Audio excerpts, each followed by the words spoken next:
നമസ്കാരം. വിദ്യാർത്ഥികളിൽ ഒളിഞ്ഞിരിക്കുന്ന വൈവിധ്യമാർന്ന കഴിവുകളെ കണ്ടെത്തുന്നതിനും അവയെ പ്രോത്സാഹിപ്പിക്കുന്നതിനും വേണ്ടി നമ്മുടെ സ്കൂളിലെ ലിറ്റിൽ ഗൈഡ്സ് ഒരുക്കുന്ന ഒരു ഡിജിറ്റൽ വേദിയാണ് ലിറ്റിൽ സ്റ്റാർസ്.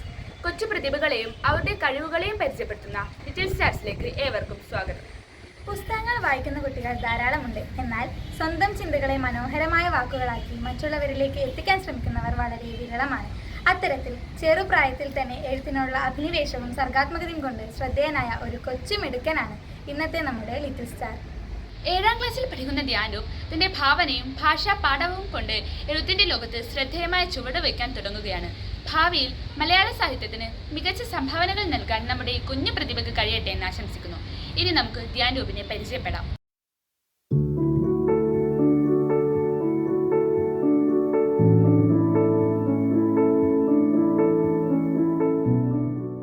ഞാൻ 5ാം ക്ലാസ്സിൽ പഠിക്കുന്ന സമയത്ത് മലയാളം പാഠപുസ്തകത്തിലെ ഒരു ആക്ടിവിറ്റി രമ്യ ടീച്ചർ തന്നതനുസരിച്ചിട്ടാണ് ഡയറി എഴുതി തുടങ്ങുന്നത്. അതിനു മുമ്പും എഴുതണം എന്നെല്ലാം വിചാരിച്ചു, പക്ഷേ ടീച്ചർ തന്നേരത്താണ് ശരിക്കും ഒന്ന് എഴുതി തുടങ്ങിയത്. ഞാൻ എഴുതി തുടങ്ങുന്ന സമയത്ത് ആർക്കും ഇങ്ങനെ എഴുതുന്നുണ്ട് എന്നുള്ള കാര്യം അറിയില്ല. ഞാനൊരു പഠന പ്രവർത്തനമായിട്ട് എഴുതുന്നുണ്ട് എന്നേ അറിയും. അതിനുശേഷം രമ്യ ടീച്ചർ അമ്മേനോടും അച്ഛനോടും പറഞ്ഞപ്പോഴാണ് അമ്മ എഴുതുന്നതിലുള്ള തെറ്റെല്ലാം തിരുത്താനും മറ്റും സഹായിക്കുന്നത്.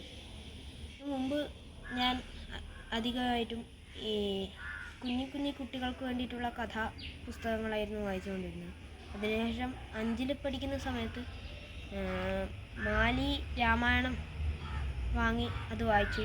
അതിൽ പിന്നെ മാലിയുടെ പുസ്തകങ്ങളാണ് വായിച്ചുകൊണ്ടിരുന്നത്. ഇതാണ് ആ പുസ്തകം. ഇതൊരു പ്രസ്സിൽ കൊണ്ടുപോയി പ്രിൻ്റ് ചെയ്തെടുത്തതല്ല.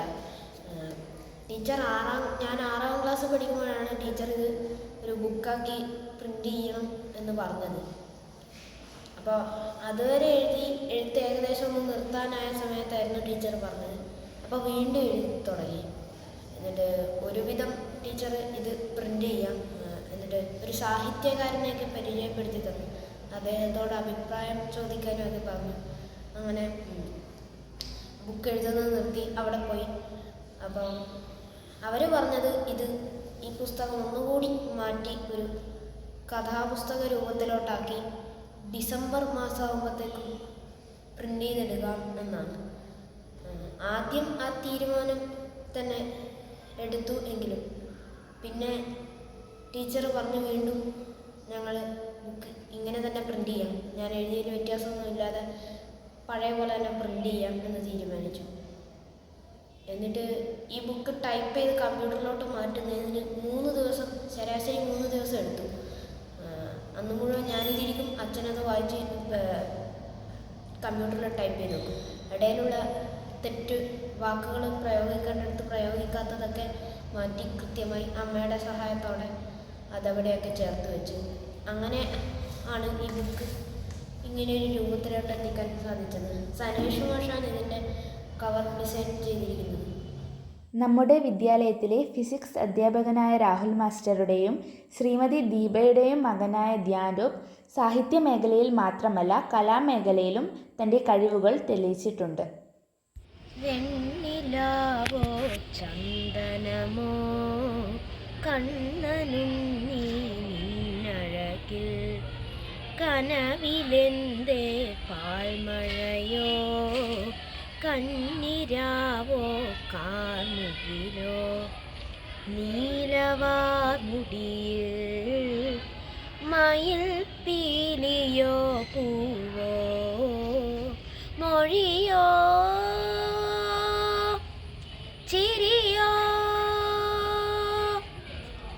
വെണ്ണിലാവോ ചന്ദനമോ കണ്ണനുണ്ണി നിന്നഴകിൽ.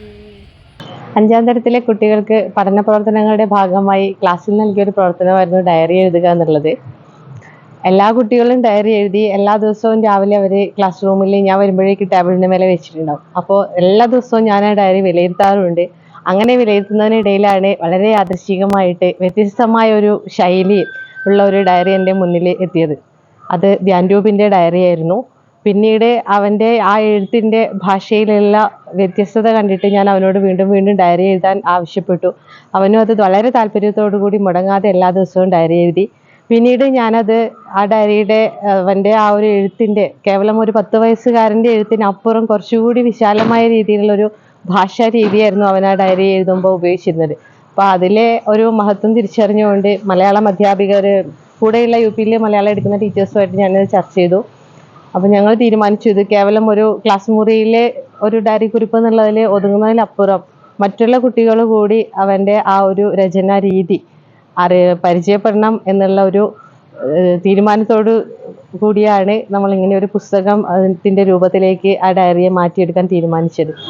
അങ്ങനെ അവൻ്റെ ആ ഡയറി കുറിപ്പിനെ ഞങ്ങൾ ധ്യാനുവിൻ്റെ ദിനങ്ങൾ എന്ന പേരിലൊരു പുസ്തകമായിട്ട് പ്രസിദ്ധീകരിക്കാൻ സാധിച്ചു. ഒരുപാട് സന്തോഷം തോന്നുന്ന നിമിഷങ്ങളാണ് ഇപ്പോഴുള്ളത്.